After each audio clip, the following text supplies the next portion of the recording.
everyone. Thank you for tuning in to the Postmodern Realities podcast, brought to you by the Christian Research Institute and the Christian Research Journal. I'm Melanie Cogdill, managing editor of the Christian Research Journal.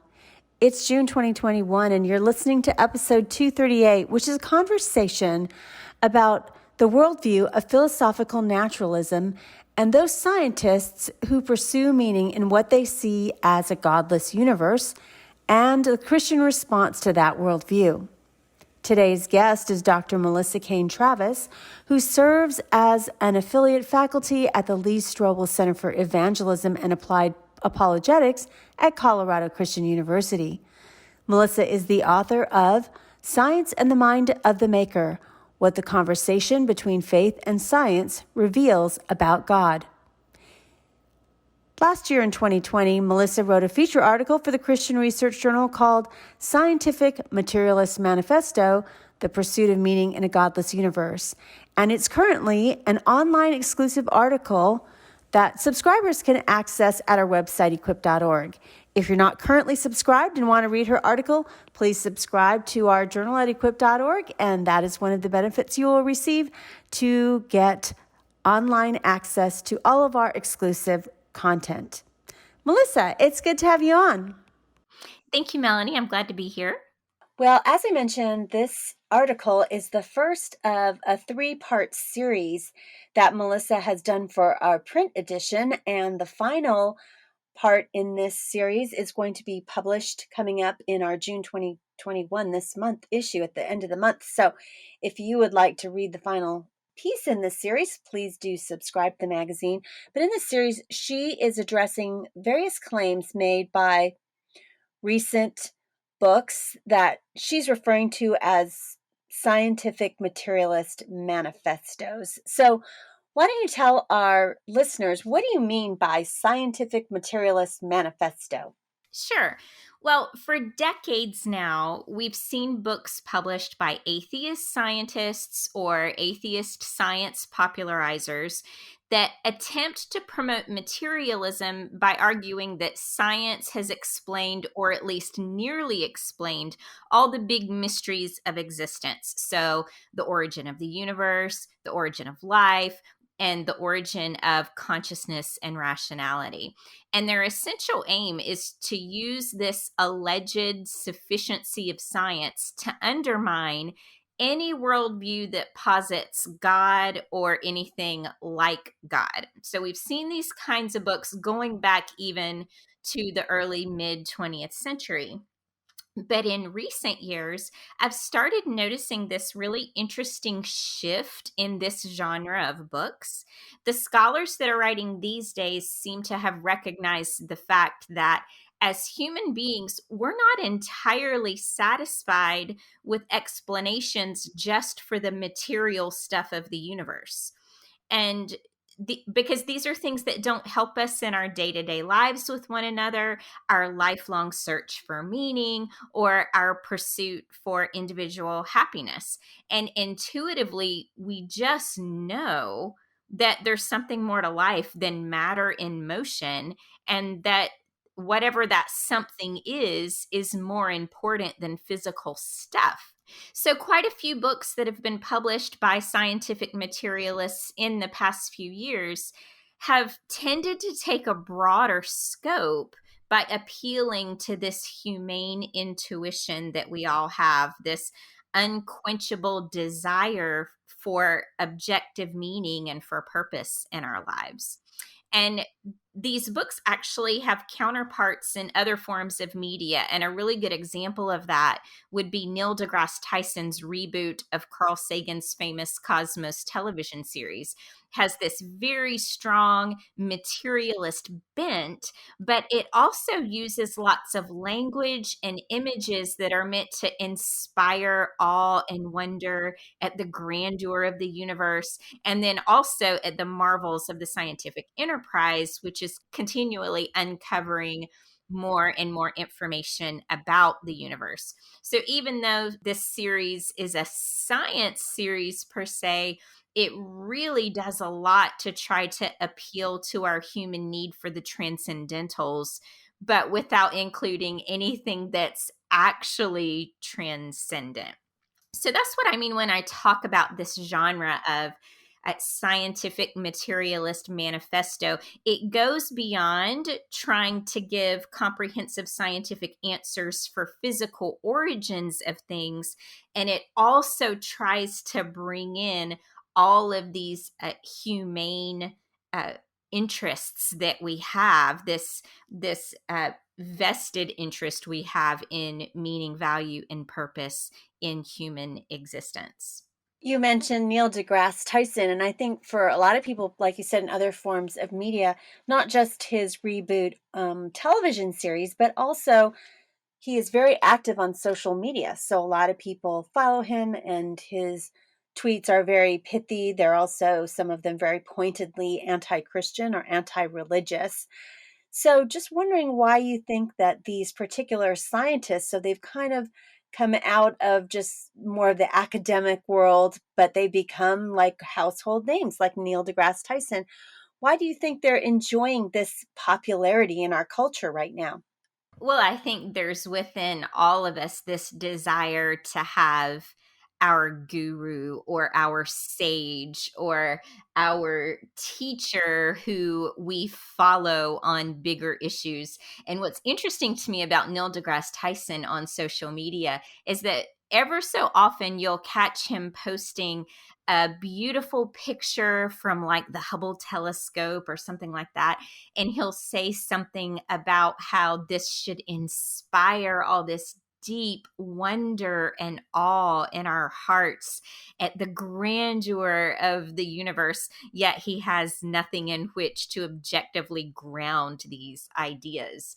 And I think the books, these scientific materialist manifestos, are enjoying great popularity because scientific materialism as a philosophy has become the dominant purview among the intelligentsia of the developed world. So you have this whole portion of the general population, people who may not have a science background or who don't have the high credentials in the natural sciences, that are buying into this philosophical framework of scientific materialism, and they want to promote it in their own sphere of influence. So they're consuming this type of material.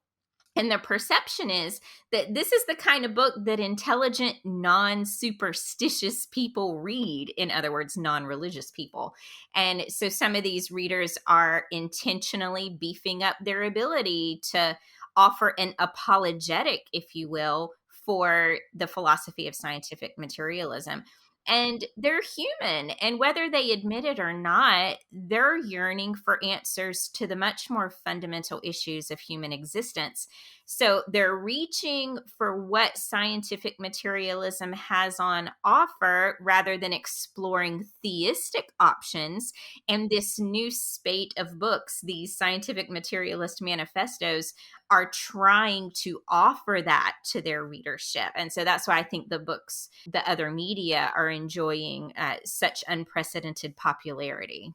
In this particular article, the first one in your series, you specifically are addressing the problem of finding, meaning and value and purpose within the philosophical framework of scientific materialism. So, what originally attracted you to this issue? And I think that people who hold to this, even the average person, I don't know if you see those memes, but sometimes if somebody posts anything that's like in the realm of faith or something that's not quantifiable by science, you'll see replies on social media like, this is dumb because science. And then there'll be a meme of Bill Nye, the science guy, saying because science. So people are looking to this particular worldview as like, this is the answer, not religion, not faith, not prayer. And so what attracted you about this particular issue to cover it and kind of unpack and debunk it? Well, to be candid, even though I've been a Christian since my childhood, this problem never occurred to me until my first semester of graduate school. And that was way back in 2009. And I was taking this elective course in basic Christian apologetics. And one of the lectures we were required to listen to was one by Dr. William Lane Craig. And the title of the lecture was The Absurdity of Life Without God. And I actually referenced that lecture in my article. It had an explosive impact on me. And still to this day, I include it in my top 3 most influential lectures list because that's the kind of impact it had on my thinking about broader reality. So in the lecture, Craig gives a summary of the intellectual history behind this idea of meaninglessness in human existence without the existence of God. And I was struck by how some of the most revered atheist intellectuals of the past century were actually painfully honest about the existential ramifications of their view. So, ramifications that have been explored in great fiction literature, in stage plays, in poetry, and in the visual arts.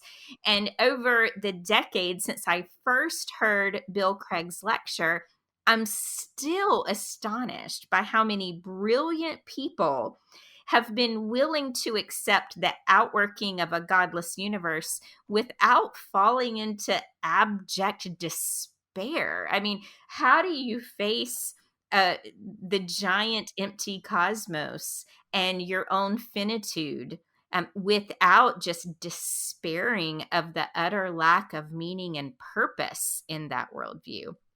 I don't know.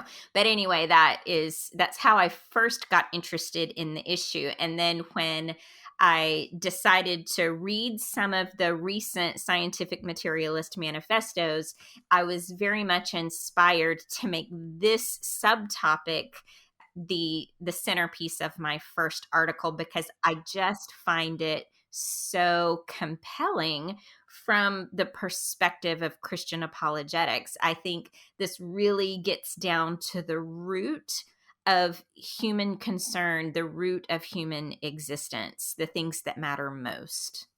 I would think, or just interactions that I see with people who would reject religion on this in terms of having despair. Well, first of all, if someone, struggles, as some people do, with mental health issues, that, I mean, it's very despairing. It seems to me that there's nothing objective that they can look to for any kind of, I guess, hope.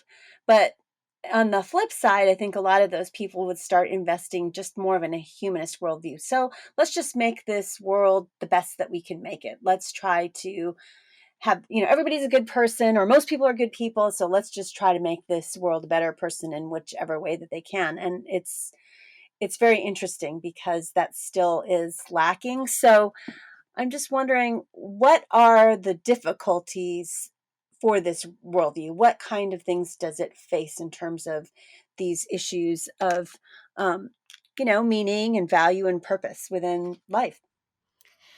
The problem is that according to scientific materialism, all that exists is the material stuff of the universe. There is nothing whatsoever that transcends the physical, and that would include God, angels, demons, or even immaterial human souls. Now, the scientific materialist affirms that the human race is finite. So, individually, we are mortal. We're here for a short time on the cosmic scale, and then we're gone forevermore. But eventually, all life will go extinct as our sun dies and then the universe itself becomes entirely sterile. So, if scientific materialism is true, there's nothing objective. There's no standard outside of the human mind in which to ground these concepts of meaning, purpose, and value. And since we don't have immortal souls, according to that view, we're all going to pass out of existence anyway. And that's a major problem for a human being who's trying to make sense out of our lived reality, our deep inner sense that meaning, value, and purpose are actually real and not just make believe. The only way meaning, value, and purpose can be real is for two things to be true. We have to have a transcendent God who exists and in whom we can ground these things. In other words, he imparts reality to these concepts. And in addition to that, we have to have an immortal soul. In other words, we need both objective grounding and we need perpetual existence for there to be any meaning, value, or purpose in human life. And scientific materialism, by definition, cannot offer such things. You're listening to episode 238 from the Postmodern Realities podcast, brought to you by the Christian Research Institute and the Christian Research Journal. Today's guest is Dr. Melissa Cain Travis, who wrote a feature article for the Christian Research Journal called Scientific Materialist Manifesto, The Pursuit of Meaning in a Godless Universe. You can read her article as one of our online exclusives when you go to our website, equip.org, if you are a Christian Research Journal subscriber. And to subscribe for $33.50, also go to equip.org. The other way you can help us out and help continue bringing you this podcast is to really simply just tell friends about it. The more people that know about this podcast, the more people will find our content. And we are coming up on almost 250 episodes over the past 5 years. And so we'd love it if you have been a longtime listener or if you're a new listener, if you could tell people why you listen to this podcast. Go to Apple Podcasts, and if you find Postmodern Realities, please do leave us a review, either a short written review or a starred review. In addition, we would be grateful for any tips you could give us for our content. Even if you do not have the budget right now for a full subscription, you can tip us like $3 or $5 at our website, equip.org. Just go to magazine, click down to Postmodern Realities podcast. You will see every single episode we've released at any one of those landing pages, including this one. You will find the link to give us a tip. And thank you for your support. So we're continuing to explore the worldview of scientific materialism with Melissa. And these particular scientific materialists, they seem comfortable and maybe even pleased with the idea of, finding subjective meaning in our individual lives, despite the fact that we're, ultimately headed towards non-existence, that they believe in. So how should the Christian apologist respond to this? Well, first of all, I am not convinced that this comfort that they project, this cheerfulness about the situation, goes very deep at all. I think if you had a one-on-one candid conversation with someone who thinks that they've bought into this paradigm, it won't take you very long to pinpoint at least one area of life that they're extremely passionate about, that they speak out about or fight for because of how important they believe it to be. Civil rights issues are a perfect example of this. And so I find it effective to get the person talking about why they care so deeply about these things, or the one thing that they've made central to their thinking and actions within our human society, and then ask them why they care so much. If there isn't truly any objective value or meaning in our brief lives on this little speck of rock, then why are they investing so much time and energy and emotion into something that's merely a blip on the cosmic radar? As Christians doing the work of apologetics, I think engaging in a conversation of this type and pressing them to explain why any of what they love so much or care about so much matters at all. And I think that will, at the least, get them thinking more about their thoughts and actions in contrast with the worldview they claim to hold. So in your article, you discuss this scientist, Sean Carroll, his particular philosophy of what he's calling poetic naturalism. And I wanted to ask you a little bit about it. And if our readers and our actual listeners aren't familiar with Sean Carroll, he is a professor at Caltech in the Los Angeles area, and he studies physics and astrophysics and philosophy, and seems to me to be one of those scientists who has this like layperson approach. So he has a podcast that he releases weekly called Mindscape, and he talks not just about science, but he talks about philosophy and culture and the arts and things like that.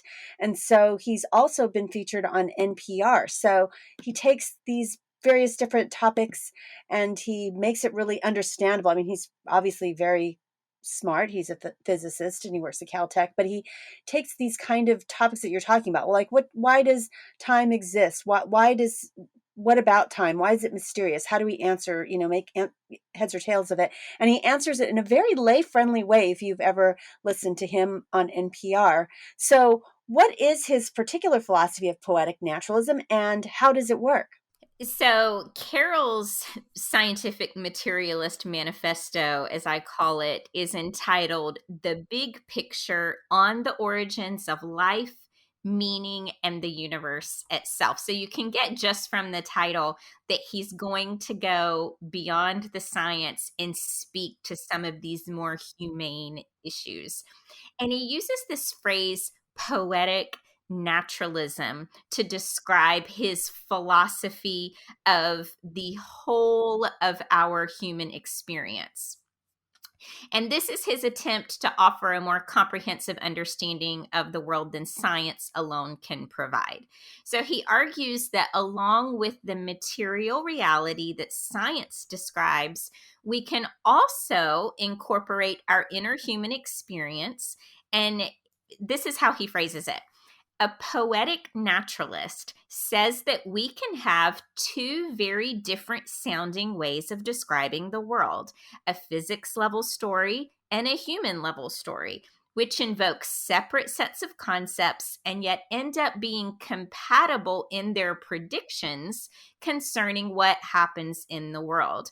He says, poetic naturalism asks us to take the dramatic step of viewing meaning in the same way we view other concepts that human beings invent to talk about the universe. It's up to you, me, and every other person to create meaning and purpose for ourselves. So I'll pause there and just point out he's admitting that these things are ways that we look at the world from a human perspective, but ultimately they are invented as ways to just describe our experience.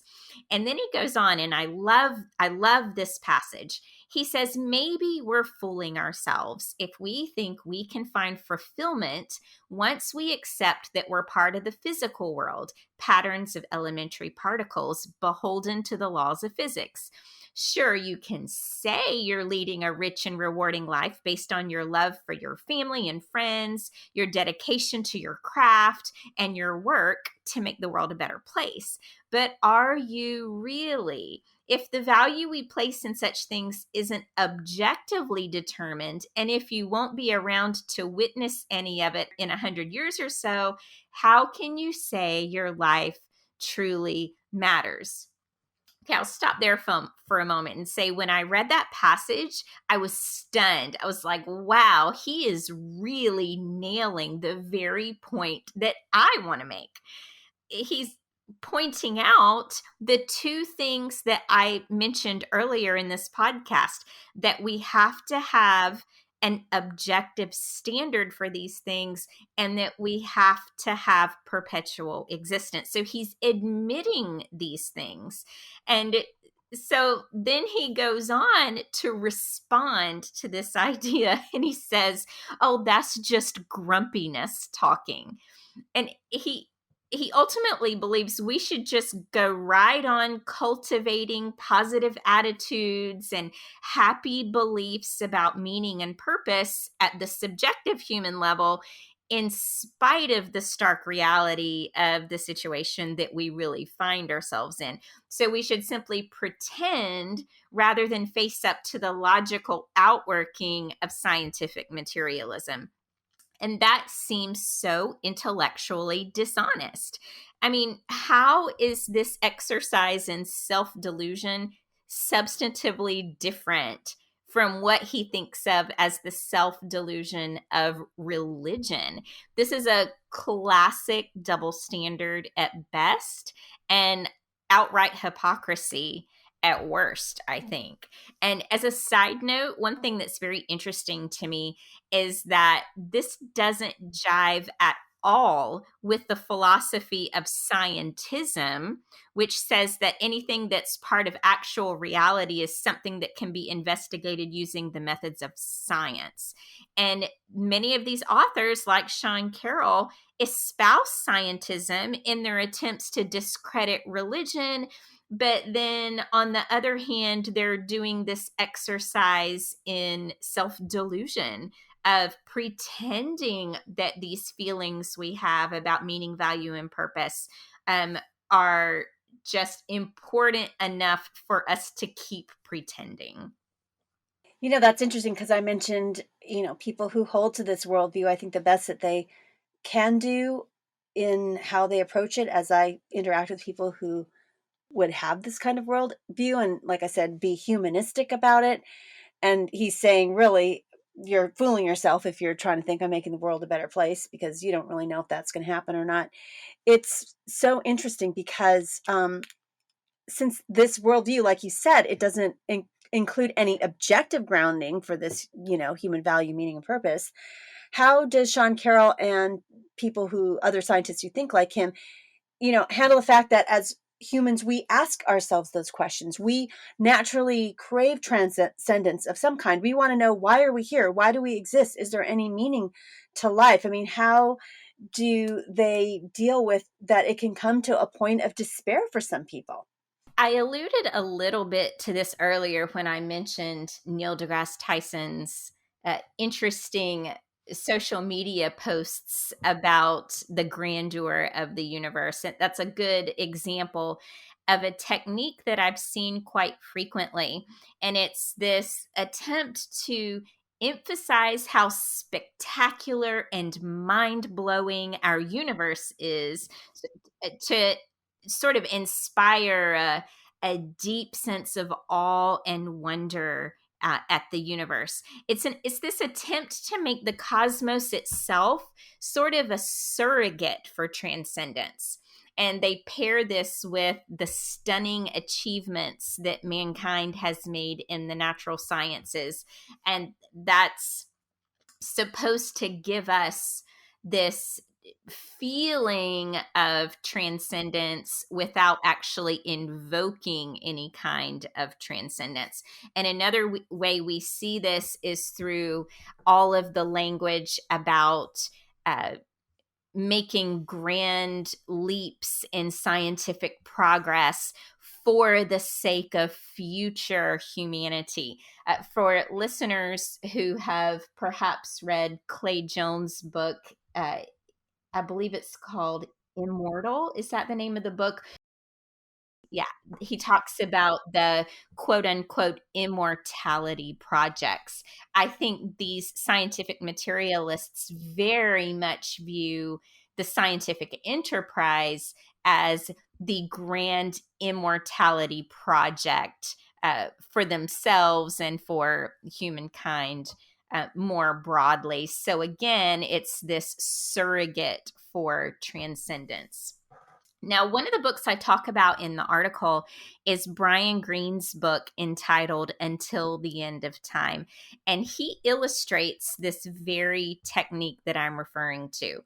He writes, "We are ephemeral, we are evanescent, yet our moment is rare and extraordinary, a recognition that allows us to make life's impermanence and the scarcity of self-reflective awareness the basis for value and a foundation for gratitude.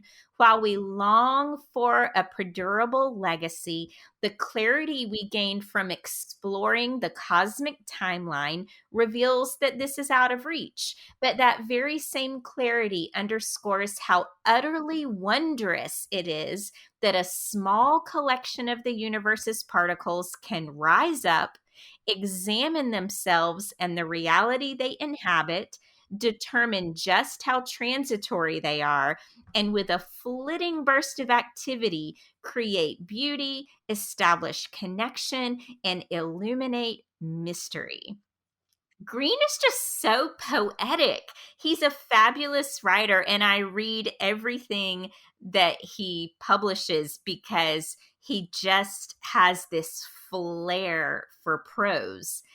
But ultimately, if we dig down to what it is he's actually claiming here, we have to recognize that no matter how vast and beautiful and ancient the universe is or becomes, or how powerful human sciences are, they can't ever escape the bounds of finite space time. They never become transcendent, and they can't function to supply our human need for the transcendent things.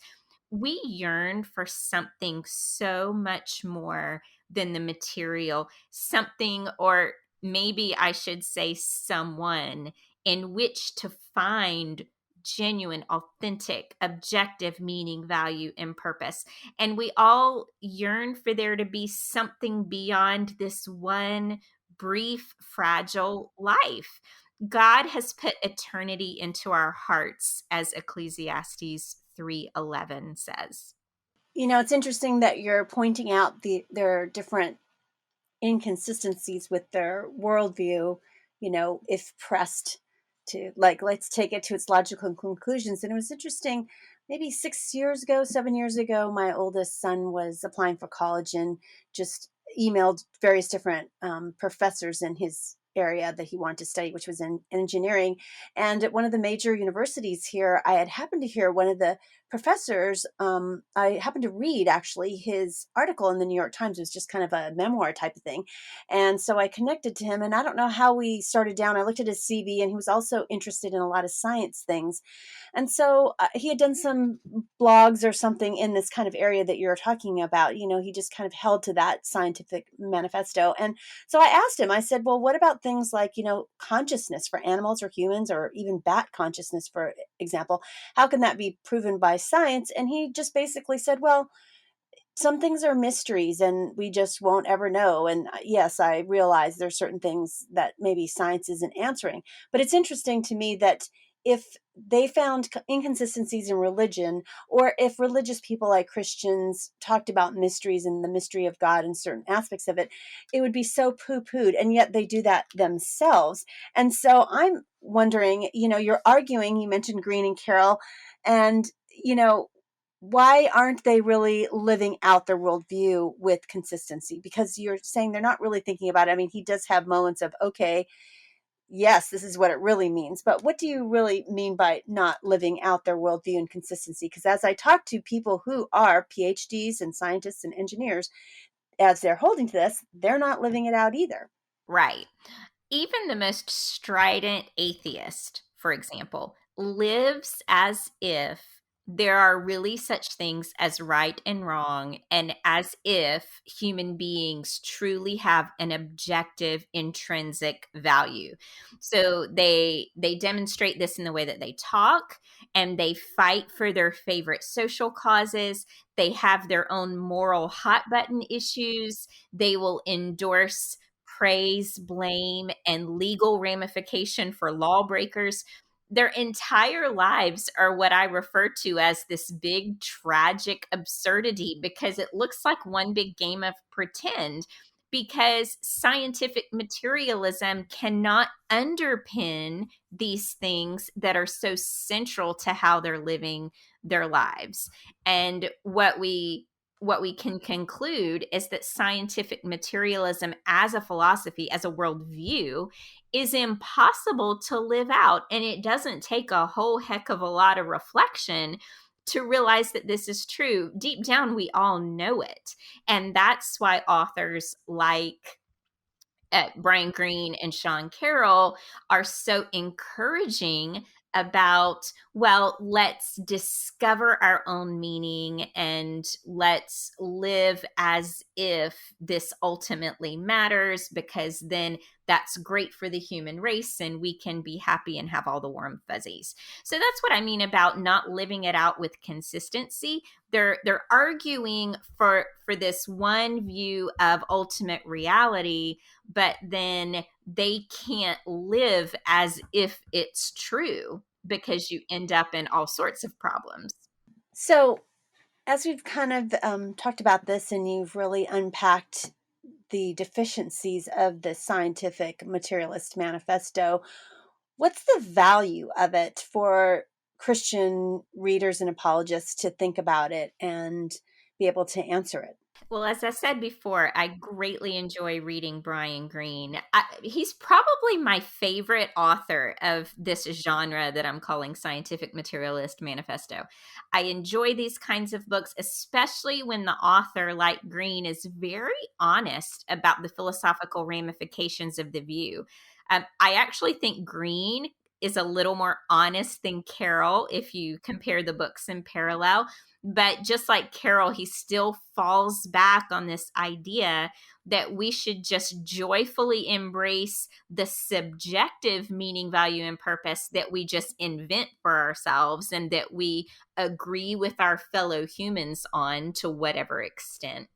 And so I think reading books like these is quite beneficial to every Christian, particularly someone working in Christian apologetics, in terms of revealing the deficiencies of scientific materialism that we've discussed and the weaknesses, the terrible weaknesses of the solutions that they try to offer to the deepest longings of the human heart. I think this is excellent material for conversations with non-believers. I think that's a good suggestion. I find it really interesting that a lot of people who are skeptics don't necessarily read books that answers their questions, but I do find that Christian apologists like yourself do read the original source material of those people who are critiquing Christianity. I think it's very helpful for us to interact with some of those works for the mature Christian. And so, with that in mind, if some of our listeners want to do some further reading on this issue, what are some of the resources that you would suggest they read? First of all, I'd highly recommend the William Lane Craig talk that I mentioned earlier. I don't think there's a good recording available for free, but if you go to the Reasonable Faith website, you can pull up the transcript for that lecture, which is presented in essay form. I happen to have a recording that I purchased for graduate school, and I think that the essay by the same title is word for word the original lecture. And again, the title of it is The Absurdity of Life Without God. Now, if you go on the Reasonable Faith YouTube channel, they've put together a great little animated video that is a wonderful companion to that talk or essay. And the title of the video is There Meaning to Life? And it covers some of the same big points that Craig makes in the lecture and the essay. And then in addition to that, there's a great volume of essays that I've actually used to teach a philosophy course at Houston Baptist. And the title of the book is 24 or So Arguments for the Existence of God. And one of the chapters in the book, one of the essays, is by Dr. Jerry Walls. And the title of it is The Argument from the Meaning of Life. And that's a very good short essay to read related to this issue of finding a way to objectively ground meaning, value, and purpose. Well, finally, I want to end with some fun rapid fire questions for Melissa. So, Melissa, what's your favorite meal? Oh, my favorite meal. That's hard. Lasagna? And knowing what you know now, what is some advice? It can be practical advice, it doesn't have to be super profound, that you would give your younger 18-year-old self. My younger 18-year-old self, oh my goodness, be very well aware of how much you do not know would be probably the first thing I would say. And if you did not need to sleep, what would you do with the extra time? Oh, read for sure. There are not enough years in the human lifespan to read every book on my list. Well, thank you, Melissa, for being a guest today on the Postmodern Realities podcast. Thank you for having me. This was so much fun. You've been listening to episode 238 of the Postmodern Realities podcast, brought to you by the Christian Research Institute and the Christian Research Journal. Today's guest has been Dr. Melissa Cain Travis, who wrote a feature article for our journal called Scientific Materialist Manifesto, The Pursuit of Meaning in a Godless Universe. You can read her article, which is an online exclusive, at our website, equip.org, where it is accessible to our subscribers. To subscribe, also go to equip.org.